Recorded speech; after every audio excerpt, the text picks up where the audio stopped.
नमः सिद्धेभ्यः।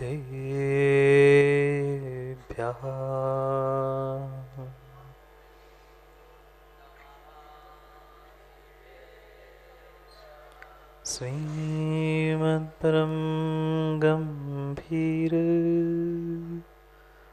स्याद्वान्मोहलाञ्छनम्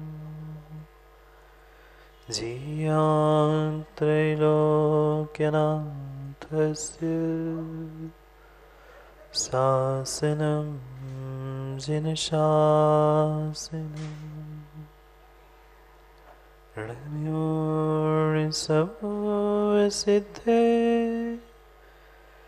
झाणतं कवदिदिह संसारे दस दस दो वचने दस दोणुपेणं वोचे नमो हरिहन्ताणं नमो सिद्धाणं नमो आयर्याणं नमो वत्सायाणं नमो लोहि सर्वसाहुणम्। अनंत अनंत परम सिद्ध भगवान की 1008वें आदिनाथ भगवान के परम पूज्य आचार्य भगवान कुंद कुंद स्वामी के परम पूज्य आचार्य भगवान गुरुवर विशुद्ध सागर जी महाराज की सनातन जैन धर्म की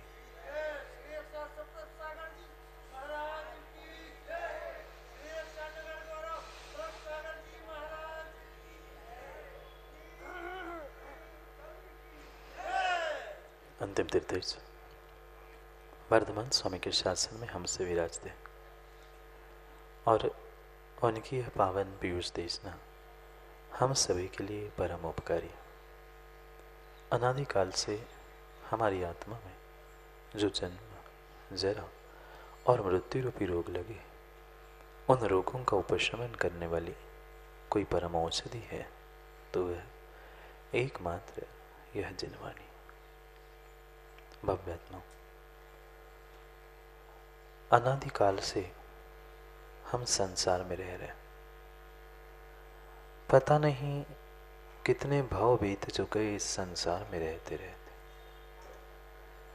पर फिर भी आज तक हम इस संसार में रहते रहते तटस्थ होना नहीं सीख पाए। जो घटनाएं सुख दुख की हमारे साथ घटती रहे, उन घटनाओं के साथ साथ हम भी स्वयं को सुखी और दुखी मानते रहे।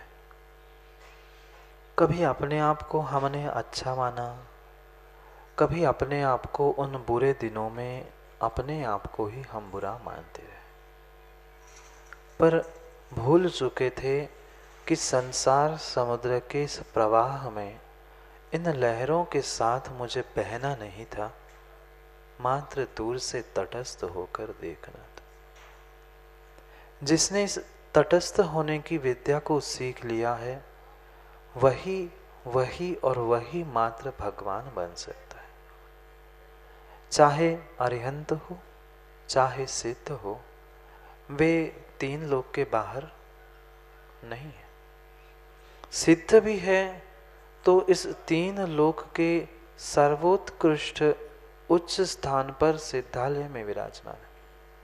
और अरिहंत भगवान भी जो होते हैं वो भी मध्य ही लोक में होते हैं, अन्य उनका कोई स्थान नहीं है। भले ही वे लोक के बाहर नहीं है, भले ही वे लोक में हैं, पर वे संसारी नहीं है। बहुत अच्छे से समझना होगा कि हम और परमात्मा दोनों भी संसार में तो है, पर एक संसारी है और एक बीत संसारी है। ऐसा कौन सा काम उनने कर लिया, ऐसा क्या उनने कर लिया कि वे संसार में रहते रहते संसारी क्यों नहीं कह पा रहे हैं? उन चार गतियों को जीता चंद्री जी, तो क्यों और कैसे जीता? किससे लड़ने गए थे? कौन से गति में किससे लड़ने गए थे? चार गतियों को जीतने के लिए। संसार में रहते रहते, घर में रहते रहते, राग द्वेष मोह परिणामों से दूर होने का उन्होंने जो अभ्यास किया, तटस्थ बनने का जो पुरुषार्थ किया, वह तटस्थता ही उन्हें भगवत्ता दे रही थी। सबके साथ रहते हुए भी, सबको अपना ना मानते हुए, ना किसी से राग ना किसी से द्वेष, ऐसी परिणति जो तटस्थ माध्यस्थ भाव की थी, ऐसे उस माध्यस्थ समधि समान परिणामों के कारण में भगवान बने। ये तो बाहर का कथन तो हमने सुन लिया है, पिछी कमंडल गुणस्थान, ये सब कुछ परम सत्य है। पर पिछी कमंडल धारण करने के साथ समधि समान परिणाम नहीं है, तो तुम लाख कोशिश कर लेना भगवान बनने की, भगवान क्या वकील साहब निर्ग्रंथ भी नहीं बन सकते। भावलिंगी निर्ग्रंथ बनने के लिए, उस सम्यक्त को प्राप्त करने के लिए, समकित की किरण को प्राप्त करने के लिए सबसे अधिक कोई आवश्यक है तो समधि समान परिणाम। आज तक हमारी धी सम नहीं हुई, कभी किसी से राग, कभी किसी से द्वेष, कभी किसी से मोह, कभी किसी से अरति। मात्र और मात्र इन परिणामों के कारण ही मैं इस चतुर्गति संसार में संसारी बनकर घूम रहा हूं। अरिहंत भगवान भी तो विहार करते हैं, वे भी तो घूमते हैं एक नगर से दूसरे नगर पे, पर फिर भी घूमने के बाद भी वे संसारी नहीं है। क्योंकि कहीं भी वे पहुंचे, स्थान कोई भी हो, पर उनके जो समता परिणाम है, उनकी जो समधि है, वह समधि के जैसे पे बन चुके हैं, इसलिए उन्हें किंचित भी कोई अंतर नहीं पड़ रहा है। समधि को धारण करना होगा। वकील साहब समधि बन गए, समधि बन गए। अरे बेटा बेटी की शादी नहीं की, बेटा बेटी की शादी किसको किसके साथ करते हैं? कितने ज्ञानी है दादा महाराज जी, जिससे बेटा बेटी की शादी विवाह करना होता है उसे समधि क्यों कहते हैं? वे जो समधि समान परिणामों वाले, समान धन वाले होते हैं, उनको हम समधि कहते हैं। वे तो समधि रिश्ते नाते संबंध के हो गए, वास्तव में समान धी वाले समधि होना जरूरी थी। जैसे जय भैया एक पवन की, एक जल की परिणति होती है, ऐसी जब तक मनुष्य की परिणति नहीं होगी तब तक वह भगवान नहीं बन सकता। वह पानी भी कभी बहते हुए आप लोगों ने देखा? नहीं देखा? आपके ललितपुर में बरसात नहीं होती? होती है। अरविंद भाई, आपके भोपाल में भी पानी जब आसमान से गिरता है तो बहते हुए देखा?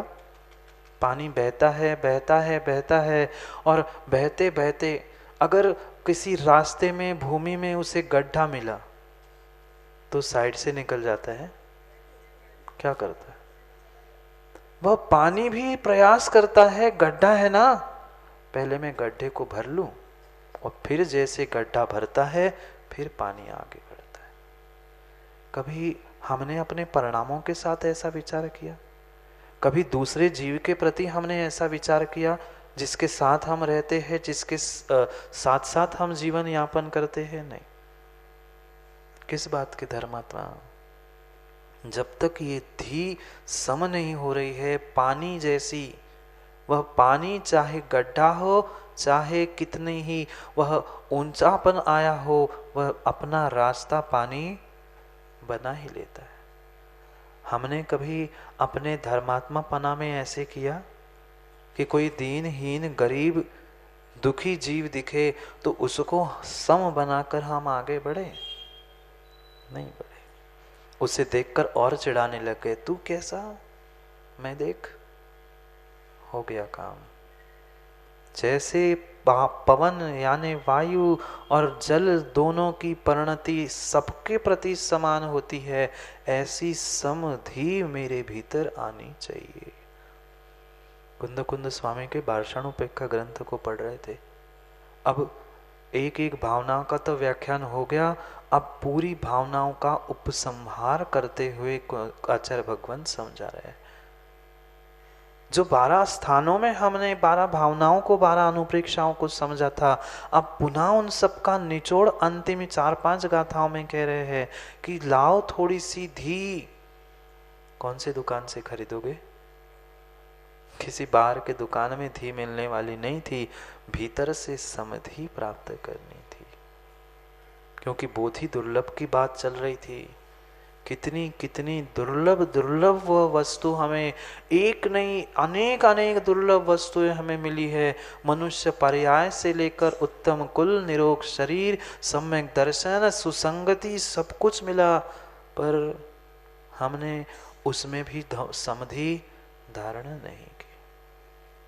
उसमें भी हमने जो सुसंगति मिली थी, उसमें भी कहीं राग कहीं द्वेष, यही परिणति करते रहे, और इसी कारण से मेरा जीवन का समीकरण बिगड़ता रहा। जीवन का समीकरण नहीं बिगड़ा, जीवन का पूरा पूरा जितना जितना मैं उस समीकरण को बैलेंस करने का प्रयास करता हूं, उतना जीवन का समीकरण हमारा बिगड़ता रहा। समीकरण पढ़ा क्या गणित में कभी किसी ने? चाहे अंग्रेजी में इक्वेशन कह दो, समीकरण कह दो, शब्द ही स्वयं कह रहा है, जहां दोनों बाजुएं समान होती है वही समीकरण, वही इक्वेशन होता है। पर क्या करें, जीवन में भी ऐसा ही अक्सर ऐसा होता रहा। घर परिवार चलाते समय धर्म न्याय नीति आदि सब कार्यों में हमारे साथ यही धोखा हुआ। गाड़ी तो थी, गाड़ी में चक्के भी थे, पर क्या करे, एक साइड के चक्के वकील साहब ट्रक के थे और एक साइड के लगे थे ऑडी गाड़ी के, छोटे मारुति के। गाड़ी बढ़ेगी आगे? गाड़ी चलेगी जीवन की आगे? नहीं चलेगी, नहीं चलेगी। मात्र घर संसार की ही नहीं, अपने भीतर के भी परिणामों की कब हमने बैलेंस इक्वेशन समीकरण बनाने का प्रयास किया? खुश हुए तो इतने खुश हुए, इतना बड़ा वो टायर ट्रक का, और ऐसे ही इन दिन हो गए कि साइकिल क्या, वह छोटी सी कार का भी चक्का नहीं। कभी बैलेंस नहीं बन सकता, कभी जीवन हमारा सफलता की ओर पहुंच ही नहीं सकता। जब तक गाड़ी के चारों पहिए एक से नहीं हैं, गाड़ी आगे स्थान पर नहीं पहुंचती। मेरा जीवन इसी कारण से संसार से बाहर पहुंच नहीं पाया। लोक के लोकांत में जाकर हम क्यों नहीं बैठ पा रहे सिद्ध बन के?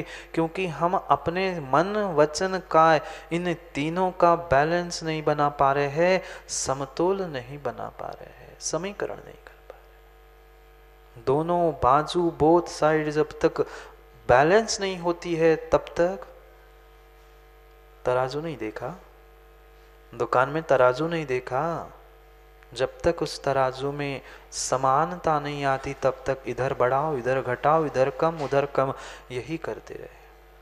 क्या माँ आज तक ऐसा नहीं किया?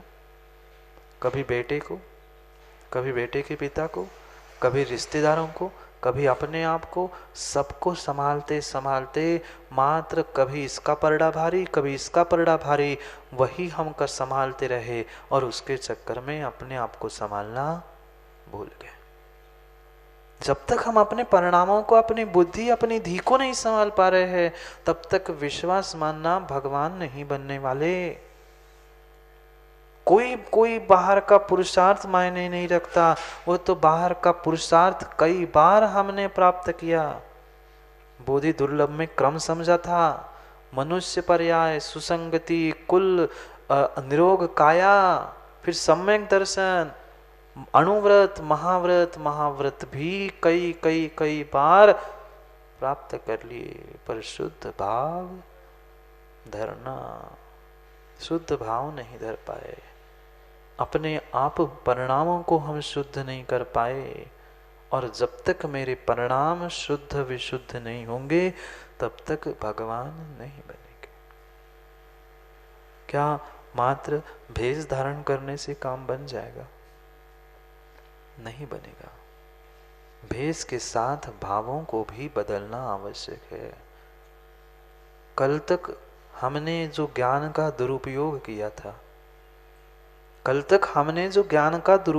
था, कल समझ रहे थे ना, कल से कम 24 घंटे में वकील साहब किया क्या सदुपयोग ज्ञान का? नहीं समझ पा रहे हैं आज तक ज्ञान और अनुभूति दोनों को। क्योंकि पहली गाथा में कुंद स्वामी ने समझाया था, अनुभूति के साथ ज्ञान और ज्ञान के साथ अनुभूति, इन दोनों का समीकरण, इक्वेशन बैलेंस नहीं है तब तक तुम्हें 12 भावना क्या, ग्रंथ क्या, तुम्हें कुछ भी समझ में आने वाला नहीं है। ज्ञान तो बहुत प्रचंड है हमारे पास, इतना ज्ञान भरा है, अनुभव भी बहुत है बहुत सारे विषयों का, पर उस ज्ञान का और अनुभव का हम बैलेंस नहीं बना पा रहे हैं। अंडरस्टैंडिंग विथ विजुअलाइजेशन, अनुभूति के साथ हमें समझना था, ज्ञान को प्राप्त करना था। जो ज्ञान था वैसी अनुभूति नहीं थी, और जैसी अनुभूति की थी वैसा मेरा ज्ञान नहीं था, क्योंकि दोनों में हम बैलेंस नहीं बना पा रहे थे। और वही बैलेंस बनाना, वही चिंतन करना, उसका ही नाम 12 भावना, 12 अनुप्रेक्षाएं थी। एक अनुप्रेक्षा के स्थान पर पहुंचते पहुंचते हमने चिंतन किया कि संसार अनित्य, असरण, उन सभी को समझा। अब उस 12 भावना की जरूरत क्या है? उस 12 भावना के 12 अनुप्रेक्षाओं का महात्म्य अगली गाथा में कुंद स्वामी समझा है। वह तभी समझ में आएगा, सभी समझ में आएगा, जब सब द्रव्य, सभी संसार के व्यक्ति, वस्तु, सबके प्रति हमारी समता परिणाम हो, समधि हो। व्यक्ति मात्र और मात्र वर्तमान की पर्याय को सब कुछ मान के बैठ जाता है। भूल मत करना माँ, आज पुण्य के उदय में अगर आप मात्र वर्तमान पर्याय को ही सब कुछ मान रहे हो तो ये आपकी बहुत बहुत बड़ी भूल है। वर्तमान पर्याय मात्र पर्याय नहीं है, आने वाली भविष्य की पर्याय के बारे में भी थोड़ा सा सोच लो। एक क्षण का वैर, एक क्षण की तुम्हारी दुश्मनी, पता नहीं कितने कितने भव तक भोगनी पड़ेगी। किसने 10 भव परेशान किया? कोई पड़ोसी आया था, कोई बाहर का आया था, सगे भाई ने 10 वर्ष 10 भव तक परेशान किया। कौन अपना कौन पराया? हम व्यर्थ में अपना पराया करते करते सपने देख रहे हैं दिन दहाड़े। रात में सपने देखो तो फिर भी समझ में आता है, रात में सपने देखे, आंख बंद थी, आंख खोले खोले हम सपने देखते हैं। ये मेरा है, ये पराया है, ये अपना है, ये उसका है। पूरा समय इस राग द्वेष परिणति में हमारा व्यतीत हुआ, और उन अपनों के पीछे जो सपने देखे थे, उन अपनों ने ही मेरे सपनों को तोड़ दिया। कोई दूसरा ना सपने दिखाने वाला था माँ, ना कोई सपनों को तोड़ने वाला था। सपने दिखाने वाले भी अपने होते हैं, सपने तोड़ने वाले भी अपने होते हैं। अब निर्णय करो, ये सपने थे कि अपने थे। जब तक समधि नहीं होगी तब तक कोई तत्व, ग्रंथ, ज्ञान किंचित भी काम में आने वाला नहीं है। कठिन नहीं है। भुजबली बनना, बाहुबली बनना, बहुत सारी शक्ति प्राप्त करके पहलवान बन जाना, दूसरे को नष्ट कर देना, किंचित किंचित कठिन नहीं है। अगर कठिन कुछ है तो सबसे बड़ी संसार में रहते रहते माध्यस्थता है। क्यों भूल जाता है वर्तमान की पर्याय को, पुण्य को और सब साधनों को देखकर जीव? भूल मत जाना कि आज का किया हुआ कर्म आने वाले समय में हमें ही भोगना पड़ेगा। मत बांधो वैर किसी से, मत बांधो बैर किसी से। पांडव पुराण में एक दृष्टांत आया। एक युवा व्यापारी था, किसी कन्या के लिए कन्या के पिता के पास पहुंचा और पिता से उस कन्या की मांग की। पिताजी ने कहा तू तो व्यापार करने बाहर जाता है और मैं अकेली कन्या को तुम्हारे घर में कैसे छोड़ दूं? उसने कहा पिताजी बस 10-12 साल और रुक जाओ, आप एक बार हाँ कह दो, शादी में लौट के करूंगा, पर 10-12 साल रुक जाओ। पिता तो पिता था, कौन पिता रुकता है बेटी की शादी 10-12 साल के लिए। वह जैसे ही व्यापार के लिए चला गया, इधर पिताजी ने उस कन्या की योग्य वर देखकर विवाह कर दिया। जैसे ही 12 साल बाद वह व्यापार करके लौटा, उसने जैसे ही सुना इस कन्या का पिता ने विवाह कर दिया, जिसके साथ विवाह हुआ था वो और वह कन्या जिस पर वह मरने मिटने के लिए तैयार था, उसको ही मारने मिटने के लिए तैयार हो गया। सोचना किससे राग किससे द्वेष? जब तक मेरी स्वार्थ की पुष्टि है तब तक वही बेटा बेटा है, लाल है, और वही लाल कुछ काम बिगाड़ दे तो उसका गाल भी लाल होता है। किससे राग? जैसे ही उसने सुना वो भी लाल लाल हो गया, देखता हूं, पर कुछ कर नहीं पा रहा था क्योंकि राजाश्रय था। उन दोनों को क्योंकि पता था वो आएगा कुछ ना कुछ उपद्रव करेगा, इसलिए राजाश्रय में वह दोनों पति पत्नी रहते थे। कुछ समय बीता, उन दोनों पति पत्नी को वैराग्य हुआ, दोनों ने दीक्षा ले ली, एक ने आर्य का, एक ने मुनि दीक्षा ले ली। दोनों उसी आचार्य संघ में रहते थे, पर जैसे ही पता चल गया अब महाराज बन गए थे, अब काय का राजाश्रय और कौन कुछ कर पाता है। जैसे ही उस व्यक्ति को पता चला, व्यापारी को, कि ये दोनों ने दीक्षा ले ली है, पहुंच गया जंगल में, पहुंच गया जंगल में और उठाकर जाकर जला के नष्ट कर दी पर्याय। पर्याय तो नष्ट हो गई, पर्याय तो नष्ट हो गई, पर पर्याय में बंधा हुआ वैर नष्ट नहीं हुआ। पर्याय में बंधा हुआ वैर नष्ट नहीं हुआ। इतना ही नहीं, वहां से पुनः वे अगली पर्याय में, क्योंकि मरते समय आर्द्र रौद्र ध्यान से मृत्यु हुई थी, अचानक अग्नि में डाल दिया, कैसे बचते? आर्द्र रौद्र ध्यान से अगली पर्याय में पुनः कबूतर कबूतरी बने, पुनः ये बिल्ली बनकर उन दोनों को भक्षण कर गया। ऐसे कई कई भवों तक, अरे साक्षात बनने वाले तीर्थंकर को जब भाई ने नहीं छोड़ा है तो हमें कौन छोड़ेगा? इसलिए वर्तमान की पर्याय को मात्र पर्याय मत मानो, भूत भविष्य तीनों काल की पर्यायों को साथ लेकर विचार करना होगा कि मुझे जीवन कैसे जीना है।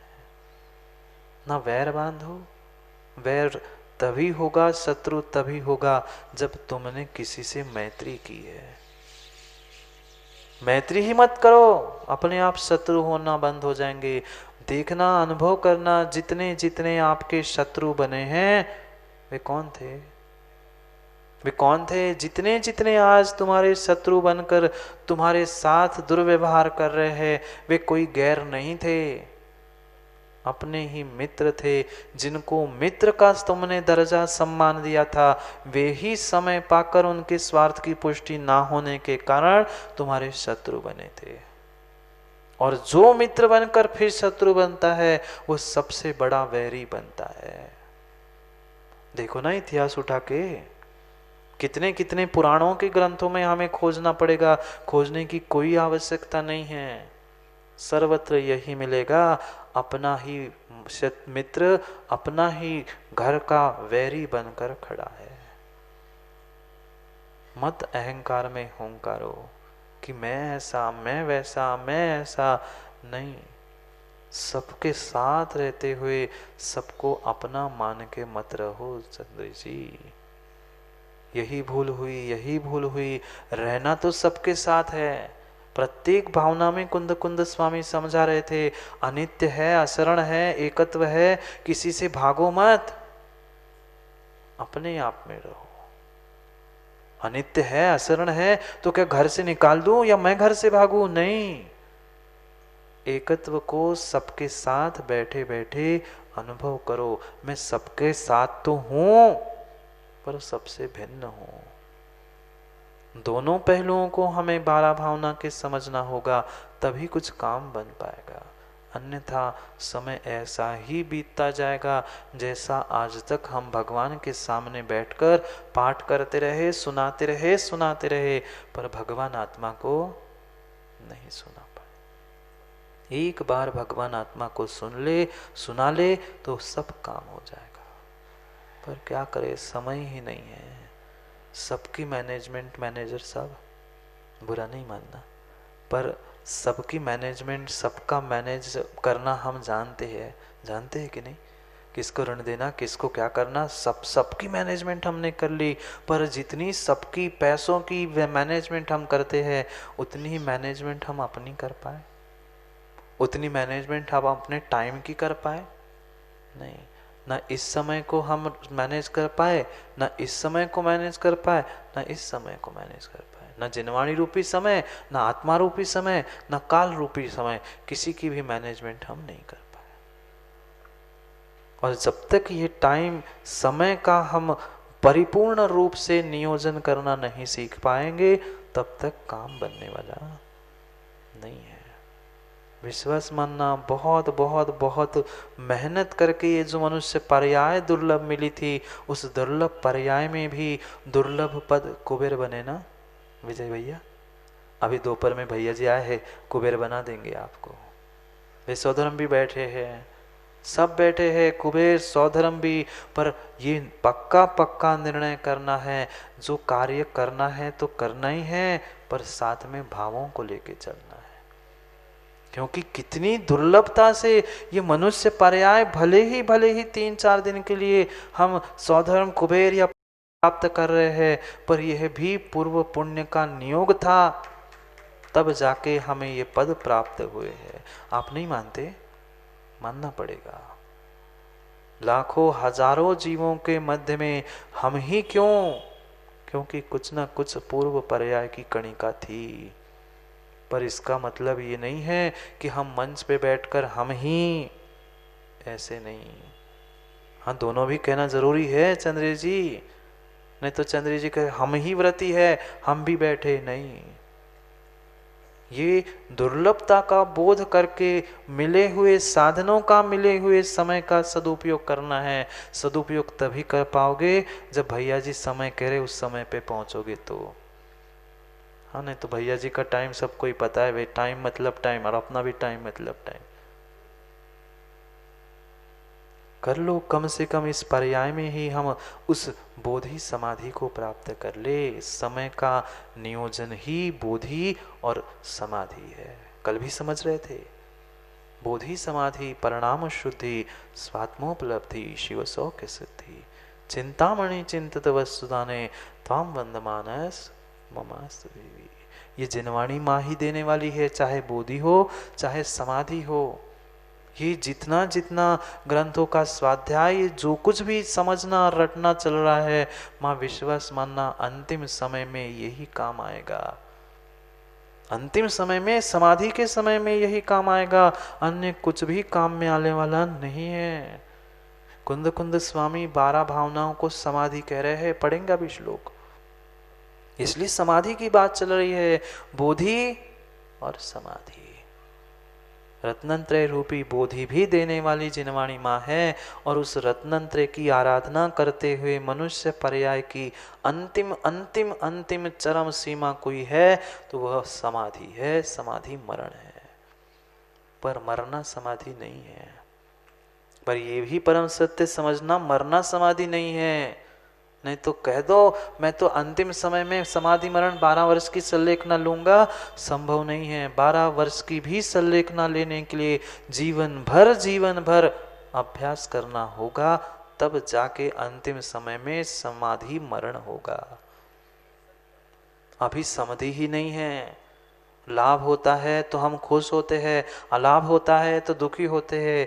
जीवे मरणे लाहा लाहे, बंधु वैरी, उन सबके प्रति जो मेरे समता पाव है, समीकरण है, वही समाधि देने वाला है। और उस समाधि के लिए ही 12 भावनाओं का चिंतन बार बार समझा रहे हैं। तुम किसे नित्य मान रहे हो, किसे शरण मान रहे हो, वह तेरा वस्तु स्वरूप नहीं है।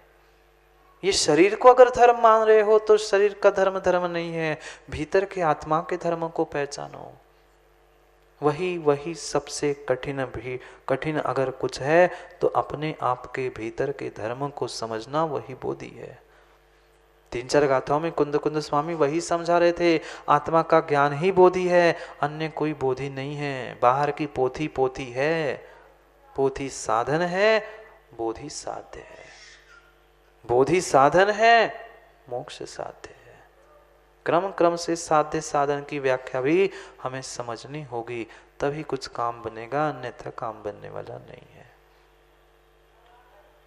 भीड़ जुटाने से काम नहीं होगा, क्योंकि समाधि की बात चल रही है, भीड़ से समाधि नहीं है। क्यों जय भैया, भीड़ जुटाने से समाधि होगी?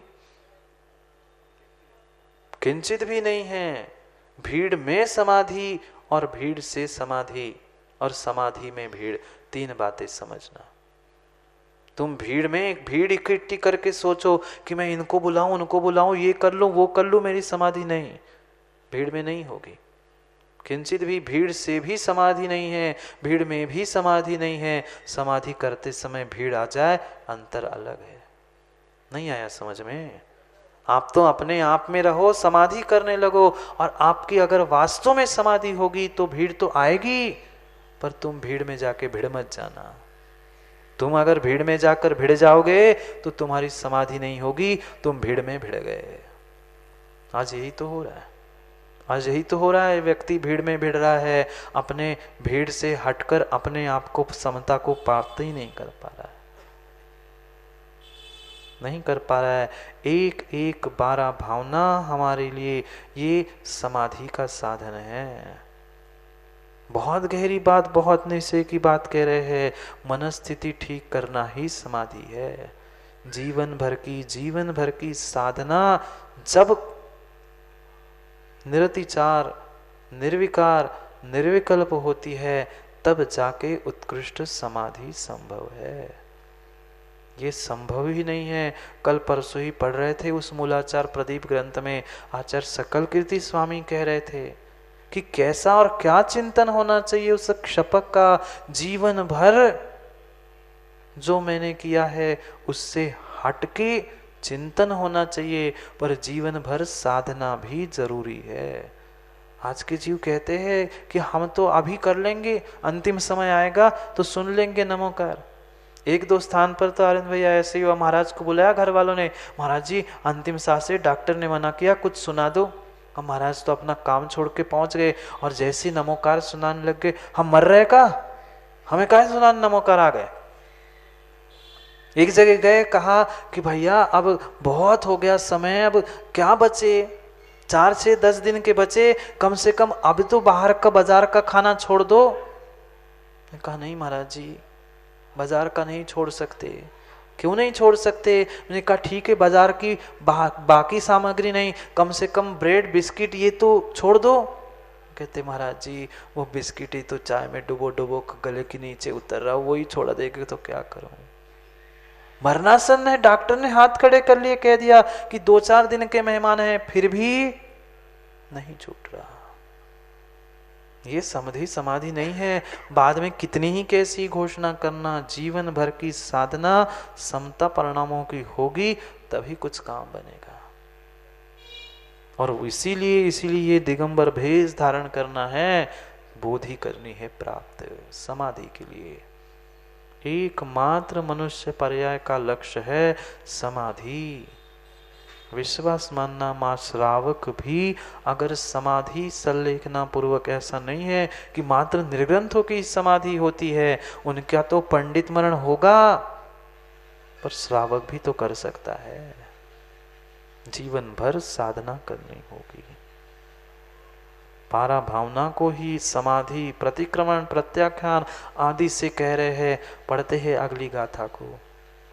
क्या कह रहे हैं कुंद स्वामी?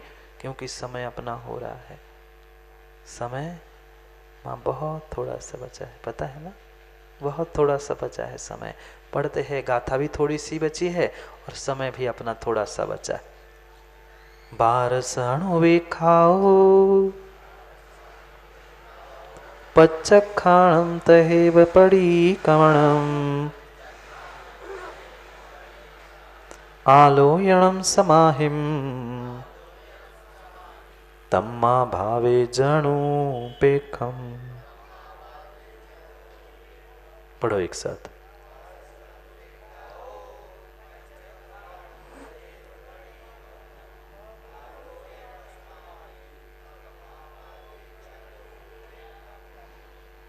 बारह अणु एक खाओ। यह जो 12 भावना हमने समझी, अनित्य, अशरण, एकत्व, संसार, अन्यत्व, असुचि, आश्रव, संवर, बोधि दुर्लभ, धर्म आदि, ये जितनी जितनी 12 भावनाएं, 12 अनुप्रेक्षाएं हमने समझी, ये सभी क्या है? पच्चक्षाणम तहेव परिक्रमणम। ये ही वास्तव में प्रत्याख्यान है।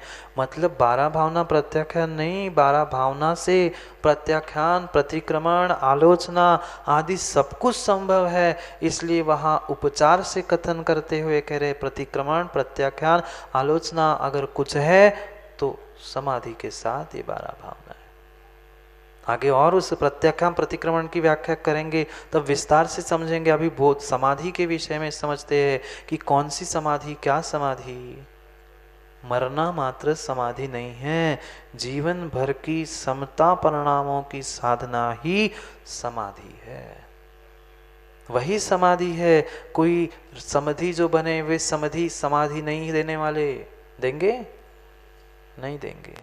समाधि देंगे नहीं। समाधि देने वाला कोई है तो पोथी है।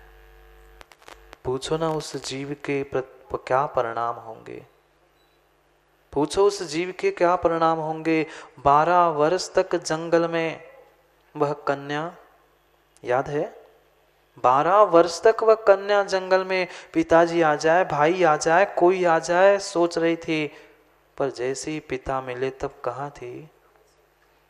जब पिताजी थे, पिताजी सामने पहुंचे तो वह कन्या कहाँ थी? अजगर के मुख में चिल्ला रही थी, बचाओ बचाओ। हम एक माँ छोटी सी छिपकली और मच्छर देखते तो भाग जाते। हम वहां कॉकरोच रहता है, हम यहाँ से उछल जाते। साक्षात वह कन्या जिस पिताजी के लिए सोच रही थी, 12 वर्ष जंगल में पिताजी मिले, तब कब मिले? कब मिले पिताजी? जब अजगर के मुख में बैठी थी। ऐसे ही अगली पर्याय में विशल्या नहीं बनी थी। अगली पर्याय में ऐसी विशल्या नहीं बनी थी। इतने गुणों से युक्त क्यों बनी? भले ही स्त्री पर्याय में थी, पर कितने सारे गुणों के साथ थी। मात्र और मात्र उस समाधि मरण के कारण थी। पिताजी ने जैसे देखा है तो मेरी कन्या है, मैं तलवार से मारने वाला था। पिताजी से क्या क्या सुंदर उत्तर देती है वह कन्या, पिताजी मेरे राग में इस अजगर सर्प से द्वेष मत करो। गलती उसकी नहीं है, गलती उसकी नहीं है, मेरी स्वयं की गलती है। मेरे कुछ पिछले कर्मों का ऐसा उदय था, इससे कुछ संबंध था, इसलिए मुझे उसने मुख में लिया है। मेरे राग में भी इससे द्वेष मत करो। ऐसा कभी धर्मात्मा आप लोग कहते हो क्या? धर्मात्माओं, आप लोग कभी ऐसा कहते हो मेरे राग में किसी दूसरे से द्वेष मत करो, किसी दूसरे के राग में मुझसे राग मत करो? कभी नहीं कहते। पता ही नहीं है हमें कि राग द्वेष हम करते हैं कि कौन करता है। वह कन्या जो उस अजगर के सर्प के मुख में है, वो कह रही है पिताजी मैंने तो समाधि संलेखना ले ली है, अब आप मात्र मेरे राग में इस सर्प को, अजगर को मार दोगे तो सर्प, उसके प्राण तो जाएंगे, आपको और कर्म का बंध होगा। आप मुझे तो बचा नहीं सकते, क्योंकि मैंने समाधि संलेखना ले ली है। समाधि संलेखना ले ली है, ये कन्या का उत्तर था। कभी ऐसे भावों को हम प्राप्त कर पाए? क्या वह निर्ग्रंथ मुनिराजों के भाव होंगे।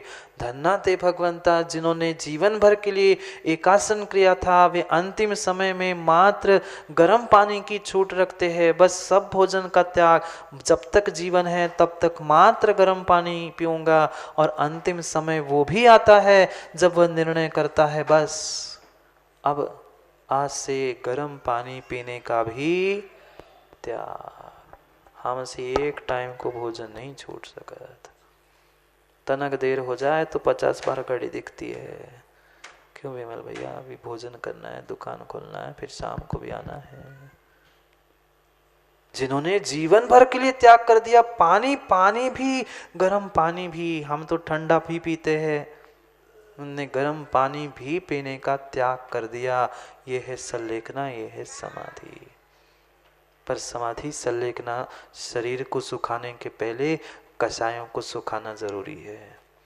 कषाय नहीं सूखे हैं तो शरीर सूखने से कोई प्रयोजन नहीं, क्योंकि दोनों प्रकार की जय भैया संलेखना कही, कषाय और फिर काय। दिखावा है, मान सम्मान की भावना है, तो किंचित भी समाधि नहीं है।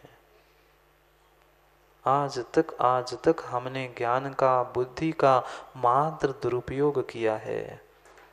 एक नींबू की बूंद, क्यों माँ, एक नींबू की बूंद किलो 10 किलो दूध को खराब करने के लिए काफी नहीं है। ऐसी ही मेरी थोड़ी सी दुर्बुद्धि, थोड़े से राग द्वेष परिणाम, भले ही कहना महाराज जी हम ज्यादा नहीं करते, श्रावक है तो थोड़ा सा तो होता ही है। अरे थोड़ा सा होता है कहते कहते कब तक काम चलेगा। स्वीकार करो ना, ये खटाई है, बूंद है कषाय की, ये पूरे जीवन को बर्बाद करके रखेगी। श्रावक है तो कम से कम श्रावकोचित क्रियाएं भी तो विजय भैया होनी चाहिए। हम दूसरे के लोटे को छानने की, दूसरे के थाली में झांकने का तो प्रयास करते हैं, पर अपने थाली में अपने ज्ञान से ज्ञान को मांझने का प्रयास नहीं करते। समस्या यही है, दूसरे की थाली का इतना सा कंकड़ दिखता है और इतना बड़ा पत्थर मेरे थाली का नहीं दिखता। अपने ज्ञान से ज्ञान का निर्णय कर लो, ज्ञान का सदुपयोग कर लो, यही बोधि, यही समाधि है। तम्मा भावेज अणुपेक्षम।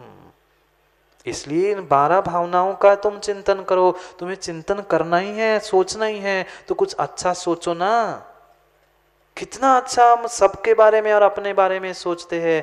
अपने बारे में भी हम बहुत कम अच्छा सोचते हैं। हम तो यही सोचते हैं उसको कैसे मैं नीचा कर दूं तो मैं अपने आप ऊपर हूं। अरे अपना ऊपर उठाने का प्रयास करो ना। पर क्या करे, ऐसे भी जीव मिलते हैं, उनके देख के ही हमें गुस्सा आती है, देख लूं मैं इसको, सारे ऊपर लोकता। ये पूर्व जन्म का वैरी है, पिछले जन्म में वैर किया था, इसलिए अब ऐसे संबंध मिले हैं। कम से कम अभी तो वैर भाव छोड़ दो। आने वाले समय में छठे काल से बचना है तो अभी भी समझो संभलो।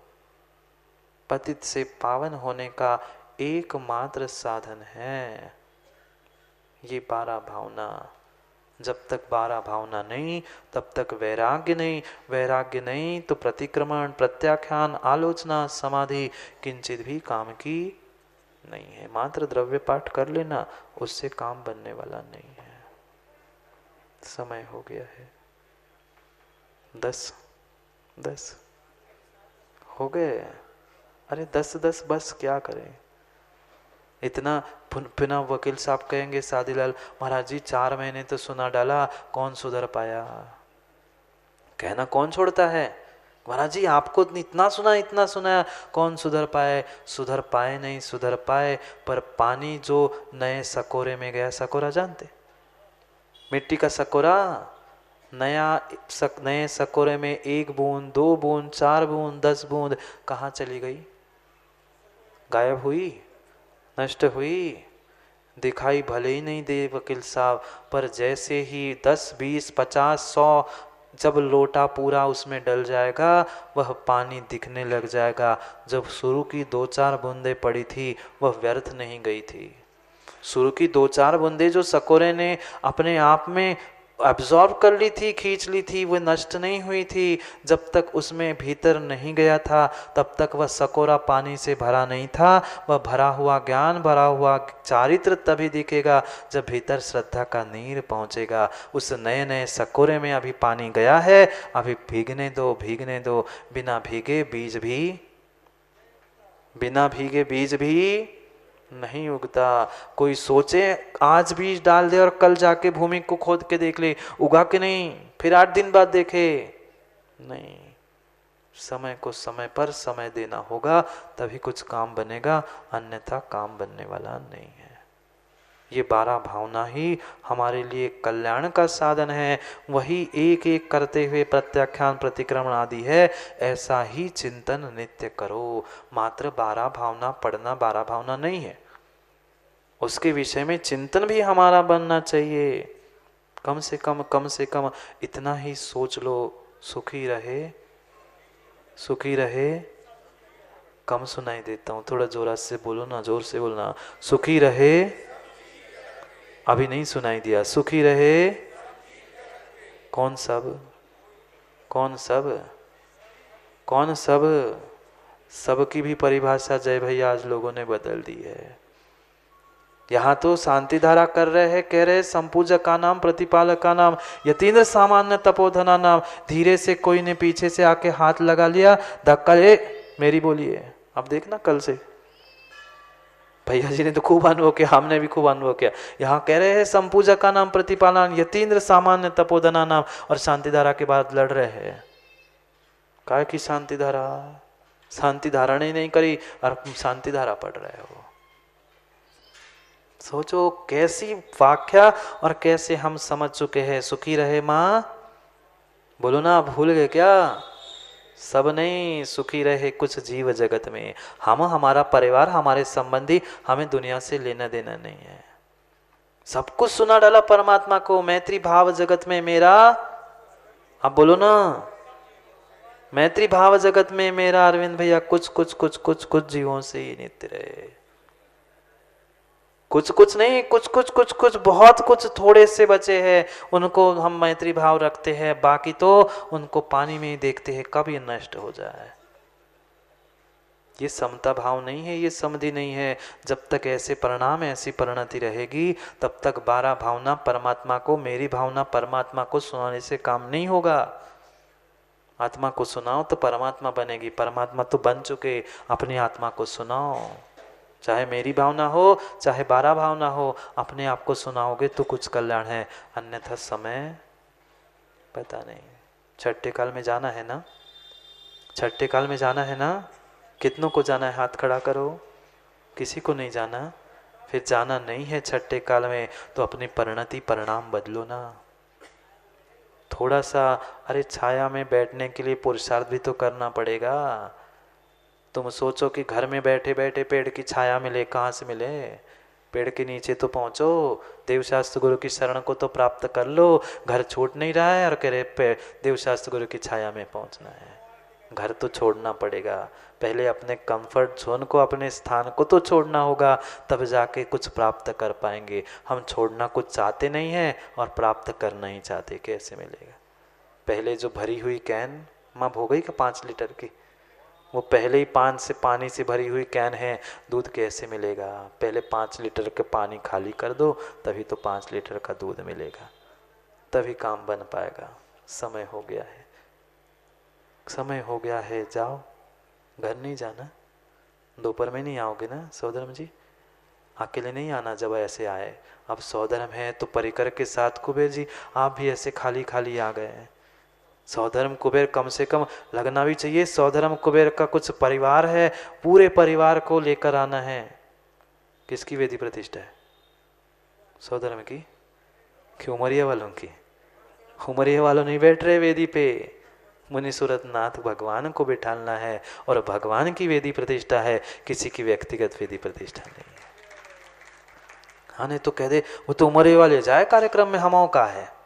क्यों दादा, ऐसे भी कह नहीं सकते सौधर्म जी? सौधर्म कुबेर यज्ञ नायक भी पहुंचे, हमारी थोड़ी है। वह किसी व्यक्तिगत की वेदी प्रतिष्ठा नहीं है। वेदी प्रतिष्ठा तो परमात्मा की है, हम भी परमात्मा बनकर हम भी उस स्थान तक पहुँचे, इसलिए वह वेदी प्रतिष्ठा है। वेदी पे तो भगवान रखे जाएंगे, बिंब रखा जाएगा, पर वेदी की प्रतिष्ठा के साथ हमारी भी वेदी की, आत्मा की, शरीर की वेदी की भी प्रतिष्ठा हो। इन्हीं भावों से दोपहर में उन सभी क्रियाओं को क्रियान्वित करने के लिए समय पे माताएं तो कसम ही ले लिए है कि आएंगे नहीं, ऐसा नहीं। आप तो 10-6 लोग आते हो, पर 10 लोगों में क्या होगा, सब आएंगे। कम से कम आखिरी दिनों में तो सब समय पे आ जाओ, तो पुनः आखिरी ना होना पड़े। करेंगे पुनः दोपहर में समय पर समय की चर्चा, पर समय पे आओगे तो समय को पाओगे, नहीं तो समय हाथ से छूट जाएगा। इसलिए समय पर समय की बात करने के लिए समय पे मिलते हैं, क्योंकि समय पे किया गया काम समय को दिलाता है। बोली भगवान महावीर स्वामी।